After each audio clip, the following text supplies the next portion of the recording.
Assalamualaikum warahmatullahi wabarakatuh.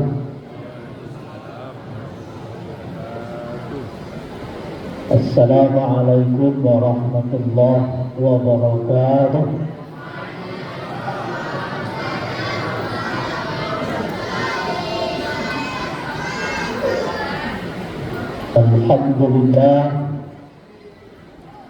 Alhamdulillahilladzi anzala sakinata fi qulubil mu'minin liyazdadu imanan ma'a imanihim wa billahi junudus samawati wal ardh wa kana Allahu bikulli syai'in alima.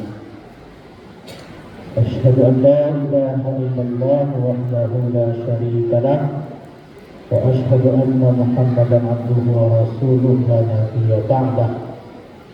Faqala Allah ta'ala fil Qur'anil Karim, a'udzu billahi minasy syaithanir rajim.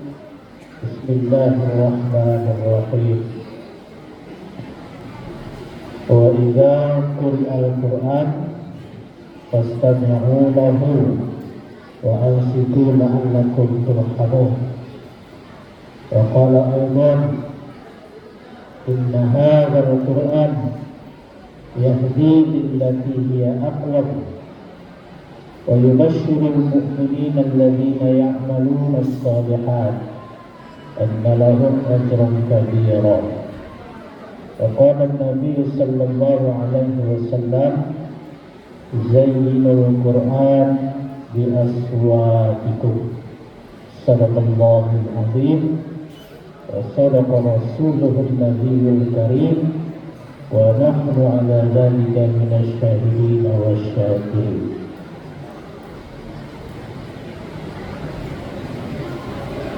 Kita sama-sama berlindung pada Allah dari godaan syaitan yang terkutuk dengan menyebut nama Allah yang Maha Pengasih lagi Maha Penyayang. Dan apabila dibacakan Al-Quran, maka dengarkanlah serta diamlah agar kamu mendapatkan rahmat. Sesungguhnya Al-Quran itu adalah petunjuk kepada jalan yang paling lurus, memberikan kabar gembira kepada mereka yang beriman dan melaksanakan amal kebaikan. Dan Nabi bersabda, hiasilah Al-Quran dengan suaramu. Bapak Ibu jemaah rahimahullah, pertama kita bersyukur kepada Allah Subhanahu wa taala malam ini sesuai dengan disampaikan oleh Bapak pembawa acara kita tadi, malam yang ke-17 yang secara tradisi bagi kita dijadikan sebagai momentum penting untuk memperingati nuzulul Quran atau turunnya Al-Quran. Maka Bapak Ibu biasanya kalau malam nuzul Quran itu didahulukan salat tarawih baru kajian keagamaan.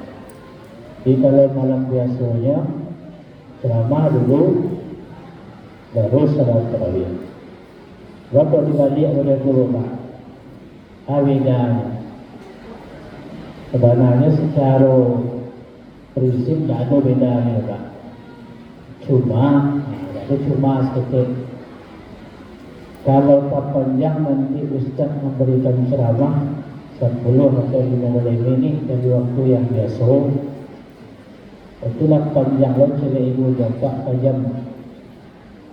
Hingga jam 9 sampai kalau biasa tinggal salat witir. Iku Ustaz masih berceramah. Alun ada tanpa berhenti Pak. Setelah itu ada salat tarawih 8 dan witir 2 yang berhenti. Makanya para ibu supaya tak jadi sah jamaah didahulukanlah salat tarawih dan witir, baru setelah itu tausiah atau kajian keagamaan. Kok nyampak panjang ceramah Ustaz diterima, kok pendek alhamdulillah. Yang penting duduk di paret, badan disandarkan, kok kamu maju, kok kaki niat sewadah, kok kamu lurus kaki ya tapak kaki, ya itu kalau ibu jempak. Ustaz berceramah, ibu jempak bersandar. Jadi kok tak panjang ceramah, masalah tak? 5 lah. Tapi kalau ceramah dulu baru salat tarawih, gelisah itu, pasti gelisah. Apa? Karena 10 sampai ceramah, alun tarawih 8 menit, kembali dia tidur. Ustaz panjang lo baca ayatnya, aku kan panjang lo baca dulu berapa saja menit yang kilo atau pulang. Tapi begitulah bijaksananya Pak Pengurus kita mengkondisikan supaya kegiatan ini tidak betul-betul memberatkan, tapi sama-sama dinikmati. Mudah-mudahan menjadi amal ibadah bagi kita semua. Amin ya rabbal alamin. Bersalawat kita kepada junjungan kita Rasulullah sallallahu alaihi wasallam. Allahumma shalli ala Muhammad wa ala ali Muhammad. Bapak Ibu yang rahmatullah, ceramah ini dengan panjang baru. Karena memang durasi kemampuan jamaah mau nuzul mau tidak nuzul sama. Nuzul Al-Quran 5 balik 20 menit itu kemampuan mendengar. Tidak nuzul Quran memang begitu juga. Nah, karena memang khusus momen nuzul Quran malam ini kita awali dengan sama-sama membaca senandung Al-Quran. Kalau anak-anak wak disebut senandung Al-Quran. Tapi kalau diterjemahkan makna yang terdapat dalam senandung itu sesungguhnya dia doa. Lihat apa senandung Al-Quran. Coba kita sama-sama. 1, 2, 3. Allahumma arhamna bil Quran waj'alhu lana imaman wa nuran wa hudan wa rahmah. Allahumma zakkirna minhu ma nasina wa 'allimna minhu ma jahilna warzuqna tilawatahu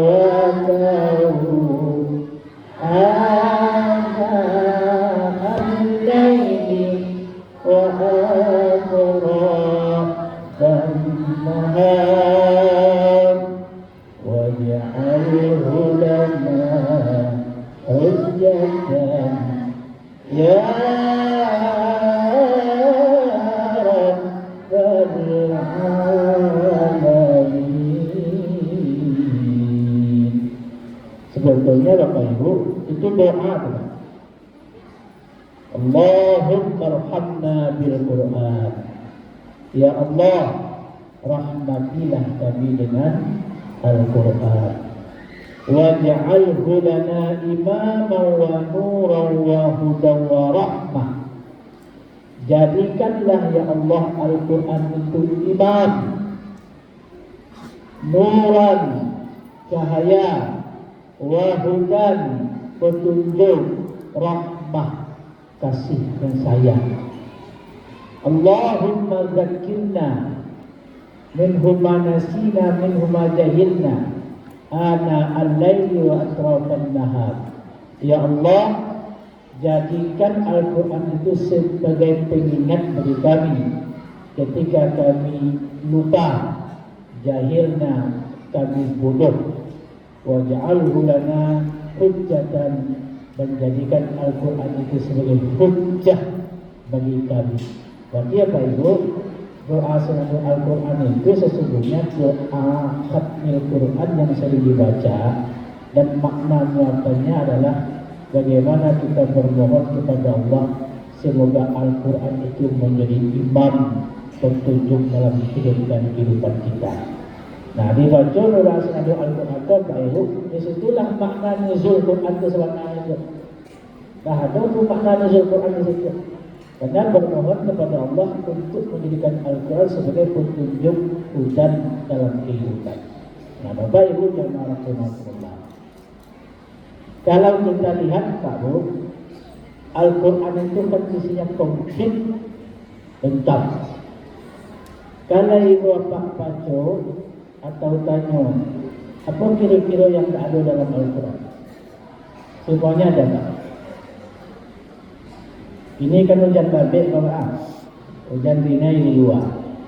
Ada tak penjelasan Al-Quran tentang hujan? Ada. Wa anzalna minas sama'i ma'an fa'akhraja bihi minats thamarati rizqan lakum. Kamilah yang menurunkan hujan dari langit, sehingga dengan hujan itu tumbuhlah tumbuh-tumbuhan yang mengeluarkan buah-buahan rizqan lakum, untuk menjadi rezeki bagi kamu. Wa anzalna minal mu'sirati ma'an thajjaja. Surah An-Naba. Apa dia anak-anak aku yang habis. Kamilah yang menurunkan hujan itu dengan lebatnya. Tatangkai Bapak di bulan yang lewat, di akhir bulan November terjadi hujan ekstrim. 5 hujan Pak. Sehari semalam hujan. Indah berhenti-henti. Kalau Pak saya lihat di YouTube, di peta, pusat hujan itu memang masuk ke daerah pinggiran pantai Sumatera Barat. Saya nampak di YouTube Pak. Bapak terpusat ke situ. Banyak tempat yang lain. Ada tak informasi isyarat dalam Al-Quran? Ternyata kalau kita baca Al-Quran, surah Az-Zumar ayat 48, apa kata Allah? Allahul ladzi yursilur riyaha fatuthiru sahaba.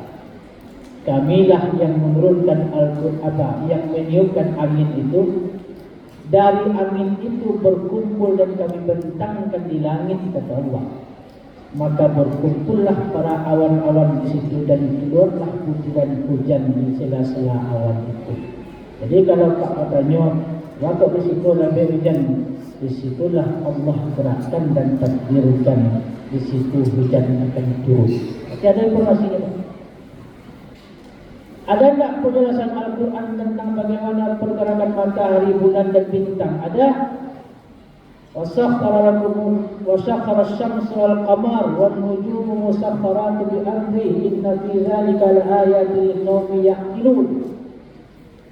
Kamilah yang menggerakkan matahari dan bulan, وَالنُّجُومُ مُسَخَّرَاتٌ بِأَمْرِهِ, serta bintang-bintang yang bergerak sesuai dengan perintah kami. Inna fi dzalika laayatin liqaumin yaqilun. Sesungguhnya itu sebahagian dari tanda-tanda kebesaran kami bagi mereka yang berakal. Berarti Bapak Ibu, kalau ditanya cik-cik tentang persoalan kehidupan alam raya termasuk manusia ini, cukup lengkap dan sangat komplit penjelasan Al-Quran tentang itu. Nah Bapak Ibu jamaah rahimahullah, kalau kita bawa dalam konsep beragama, bukankah kajian keagamaan itu kan dibagi 3 saja Pak? Yang pertama tentang kajian akidah atau keimanan. Yang kedua tentang kajian ibadah. Yang ketiga tentang kajian akhlak. Kajian tentang akidah keimanan itu banyak sekali ayat yang bicara tentang itu. Maka Al-Quran demikian gamblang memberikan penjelasan kepada kita bagaimana konsep keimanan dan keyakinan itu. Indah panjang, indah bertele-tele, mudah dipahami bagi orang awam ataupun orang yang cerdas sekalipun. Dan satu bentuknya adalah bacalah surat Al-Ikhlas. Qul huwallahu ahad, Allahus samad, lam yalid wa lam yulad wa lam yakul lahu kufuwan ahad. Dijelaskan oleh Al-Quran bagaimana konsep keimanan tauhid orang Islam yang sebenarnya. Tidak panjang, tidak bertele-tele, mudah dipahami. Orang awam pun sangat mudah memahami, apalagi orang intelektual. Maka di situ pada ibu konsep iman itu jelaskan demikian mudah. Tujuannya pada ibu sesuai dengan kata-kata bijak yang biasa kita dengar. Kalau dengan iman hidup pasti lebih terarah. Kalau pakai ilmu hidup pasti lebih mudah. Kalau pakai sini hidup tentu lebih indah. Betulkah dengan iman hidup lebih terarah? Itu makanya Al-Quran menyebutkan tadi, Inna hadzal Qur'ana yahdi lillati hiya aqwam wa yubashshirul mu'minina alladhina ya'maluna as-salihat anna lahum ajran kabira. Sesungguhnya Al-Quran itu adalah petunjuk yang jalan yang paling lurus. Wa yubashshirul mu'minina alladhina ya'maluna as-salihat, memberikan kabar gembira kepada mereka yang beriman dan melakukan amal kebaikan, anna lahum ajran kabira, bagi mereka itu pahala yang besar. Maka di situ ibu bapak, pentingnya keimanan yang Allah ajarkan, tunjukkan dalam Al-Quran supaya hidup lebih terarah. Jaleh kama tujuan wakpai Pak. Kalau iman tidak ada, awak terombang ambing Pak, itu pasti itu. Maka kalau iman tidak ada, Pak Ibu susah melakukan ibadah. Maka saya sering memberikan ilustrasi Pak Ibu, iman itu baca lihat masjid itu Pak. Masjid yang megah itu Pak, ada di situ mikrofon, ada lampu, ada kipas angin, ada AC, ada mesin air. Berapa bisa seluruh perangkat listrik itu bisa hidup Pak? Ya, karena ada arus yang menggerakkan, ada arusnya. Kalau mati lampu listrik itu dia bisa hidup Pak? Tak bisa Pak. Ya, karena ada arus yang menggerakkannya, makanya AC bisa hidup, kipas angin bisa berputar, mikrofon bisa berbunyi, lampu bisa tarang, mesin air bisa menekan air. Ya, karena ada yang gerakkan. Kalau kita ambil ilustrasi dan contoh analoginya seperti itulah iman dan ibadah itu. Iman itu harusnya, ibadah itu sama dengan AC, sama dengan kipas angin, sama dengan mikrofon, sama dengan mesin air, sama dengan lampu yang warna-warni tarang. Kalau matilah lampu itu tidak bisa semua bergerak. Maka Bapak Ibu jamaah rahimahullah, bukan generasi muda ya Bapak, generasi tonggak estafet pengganti ibu bapak.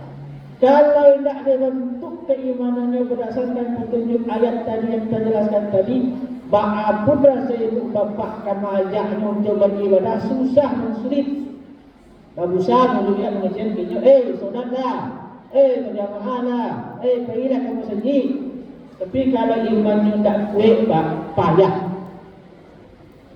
Kadang-kadang ibu bapak dulu, ketika awal-awal PNS masuk ke rumah awak, lampu masuk rumah, barang datang dengan PNS lagi ibu bapak dayan, hampir setengah, hampir lagi 50. Apa ibu? Kalau hampir lagi 50 itu dia bisa sebelum berangkat alat rumah tangga diriku. Dah, ibu-ibu yang serika, ibu colokkan majikom, jadi putar mesin air Pak. Di relo kita mencik dulu, dah bisa ini Pak. Tidak bisa dong. Bagaimana tak bisa apa ibu? Dayanya tak mendukung untuk menghidupkan semua perangkat itu. Apa solusi bagi ibu Pak? Solusinya kalau tak dinaikkan cik-cik atau dinaikkan daya. Solusi yang paling bagus ternyata di saat itu dinaikkan dayanya 900. Bapak Ibu jamaah rahimahullah, kalau lagi naik daya 900 yang paling ibu, tidak banyak itu perangkat rumah tangga yang bisa hidup. Lain, kalau tadi tak bisa serentak mesin air, speaker dan segala macam, ini 900 bisa juga. Cuma pertanyaan aku, mampu tak kalau awak ini ada siang 2 PK agak?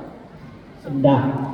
Kalau ibu pasokan ini AC yang 2 PK agak di rumah, mesin air itu speaker dicolokkan, ayo tak jadi bah. Balik CB-nya, balik lentir CB di luar, asal dicolokkannya mati, asal dicolokkan mati. Tanpa so dipagantikan hidupnya Pak. Cie-cie hidupkan baru bisa. Solusinya berikutnya baru naik daya. Ada yang 1.300. Kalau lah 1.300 itu pada dia bisa AC, tak 5 orang ke masjid. Tak bisa AC itu butuh daya yang kuat Pak.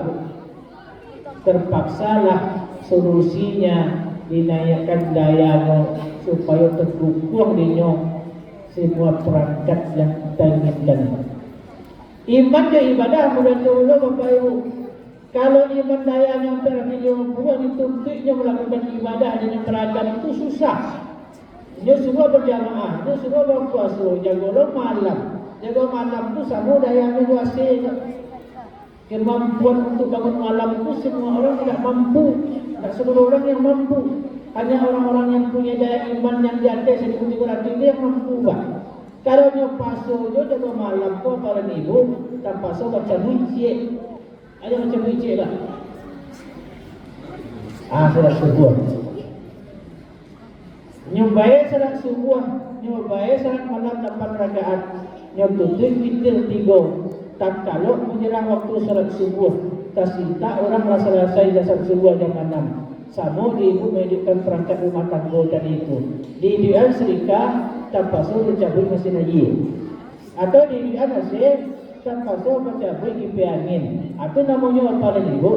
Daya imannya tak mendukung untuk dilakukan berbagai perbuatan ibadah.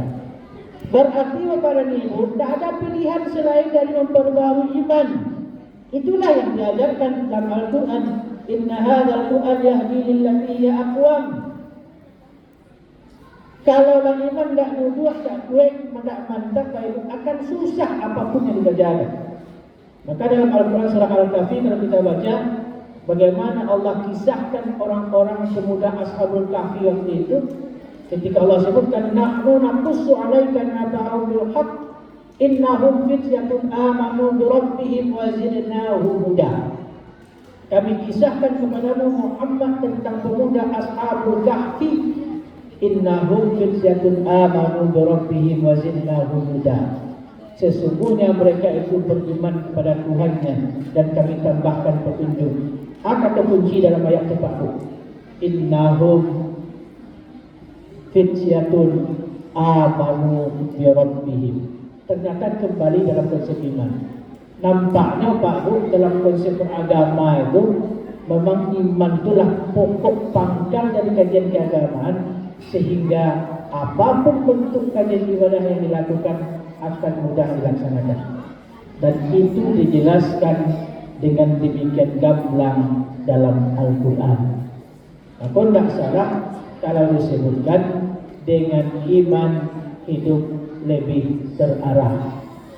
Yang kedua Bapak dan Ibu, contoh dari sekian banyak substansi ayat Al-Quran itu. Al-Quran juga bicara tentang masalah ilmu pengetahuan. Maka tidak salah kalau memang ayat pertama itu turun adalah surat Al-Alaq ayat 1 sampai 5. Bunyi ayat pertama Iqra. Iqra, baca. Apa makna baca? Baca itu adalah pintu jendelanya di ilmu pengetahuan. Maka orang katakan dengan ilmu hidup jauh lebih mudah. Lain cara saya ibu jumpa dengan ilmu hidup lebih mudah. Dulu ibu apa?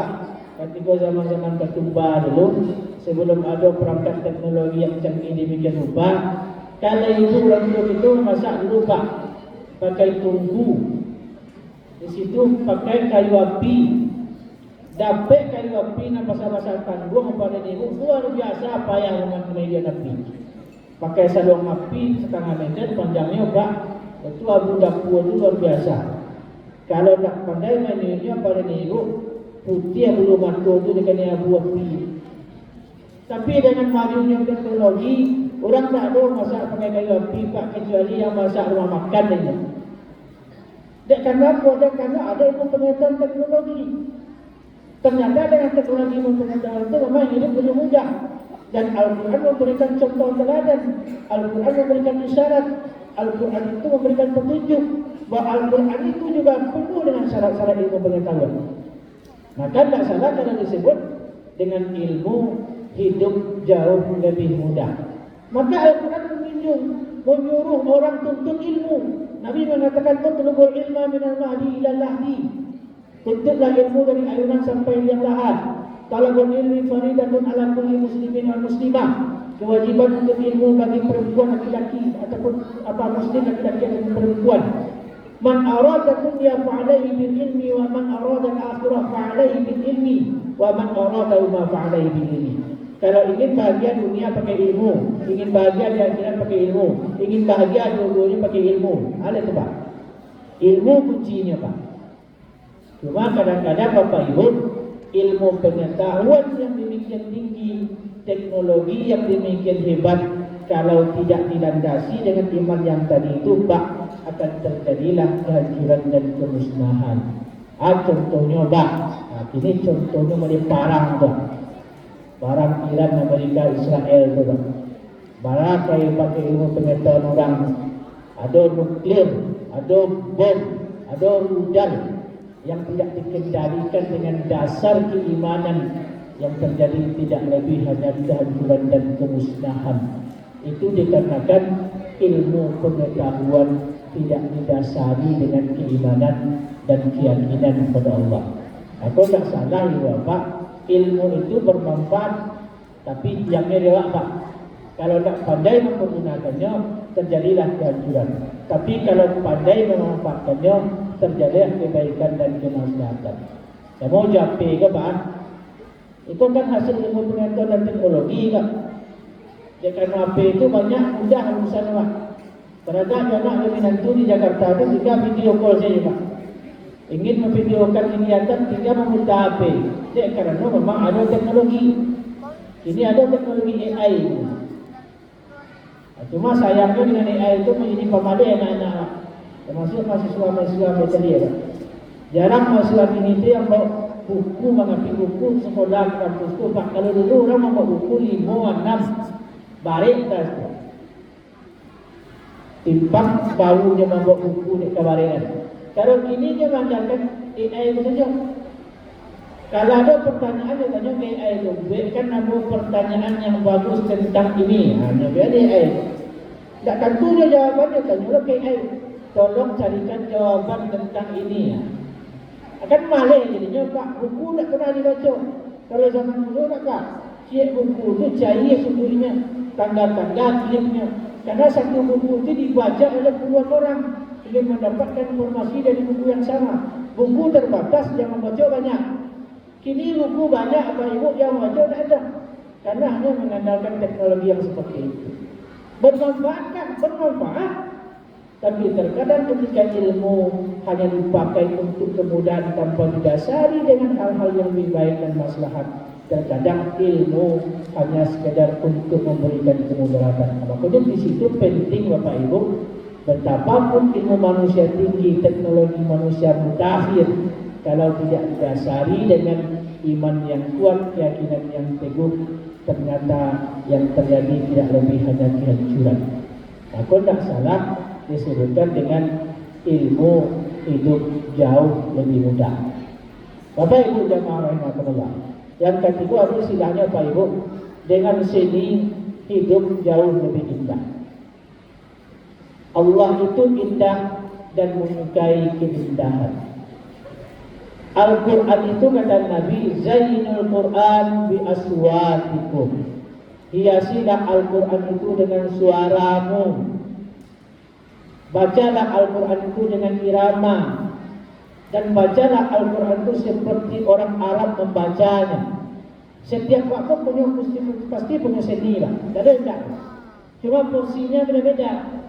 Ada Pak yang lebih seni lukis, ada Pak yang lebih seni ukir, ada Pak yang lebih seni tarik suara. Setiap waktu punya seni. Contohnya lah, menjelang Pak berbuku, duduk Pak di kursi di luar, disandarkan badan. Yang ternyata yang sudah dia anak nyanyi dangdut atau nyanyi selawat. Apa indah bernyanyi, dia ketiap bukan tiap Pak bukan pedang gerak-gerak. Berarti itu kadonya Pak punya seni, Ibu punya seni. Apalagi Al-Quran itu disebutkan, hiasilah Al-Quran itu dengan suaramu yang indah. Dan bacalah Al-Quran itu sebagaimana orang Arab membacanya. Kenapa orang Arab? Karena Al-Quran berbahasa Arab.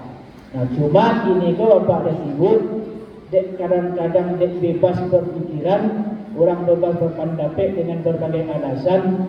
Ada orang yang membaca Al-Quran dengan irama yang berbeda. Contohnya Pak, beberapa tahun yang lalu ada acara kenegaraan, acara besar, yang baca Al-Quran dengan irama sinden. Irama sinden. Kalau irama sinden apa Ibu? Kalau itu dimuliakan Pak, berarti mulia Al-Quran dibaca dengan irama saluang. Orang Minang kok pandai bahasa saluang. Setiap berabab. Kalau hanya sekedar memindahkan ayat dengan irama itu bisa?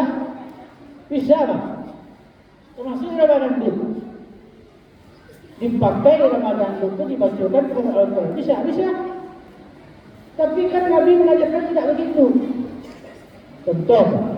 Contoh saya bukan dan salah paham itu ya Pak. Nyanyi irama. Ayo nyanyi irama yang apa yang paling paham? Ani. Contohnya Pak. Ani. Aja pindahan irama itu kepada Al-Quran. Bisa Pak? Yasin. Bisa? Tapi Bapak kalau itu dipakai dipraktekkan Pak rusak maknanya. Al-Quran itu tak boleh dibaca sembarangan. Salah dalam nada, salah dalam bacaan. Salah dalam bacaan bertukar arti. Bertukar makna. Berarti Bapak Ibu membaca Al-Quran itu ada aturannya. Atau Bapak Ibu ada orang membaca Al-Quran dengan sinden. Karena Nabi mengatakan bacalah Al-Quran itu dengan seperti orang Arab membacanya. Dengan seni hidup terasa lebih indah. Bapak Ibu jamaah rahmatullah. Tadi di awal kita baca doa sebelum Al-Quran. Apapun momennya Bapak, mau nuzul Quran, mau tidak nuzul Quran, maka jadikanlah momen-momen penting itu untuk kembali menjadikan Al-Quran itu sebagai pedoman dalam hidup. Karena suatu saat nanti kata Nabi akan engkau dapati suatu generasi di mana mereka akan menyanyiakan Al-Quran dan Al-Quran hanya tinggal sebagai tulisan. Ada tak dalam kondisi model ini Bapak Ibu? Dah mulai nampak. Kadang-kadang Al-Quran itu butuh kematian saja. Dan tiba kematian Bapak dan Ibu, Al-Quran terkadang tak ada di rumah. Datang salah satu anggota keluarga ke masjid. Pak Ustaz, yuk pinjam kami Al-Quran. Tidak ada Pak, anggota keluarga ada yang meninggal.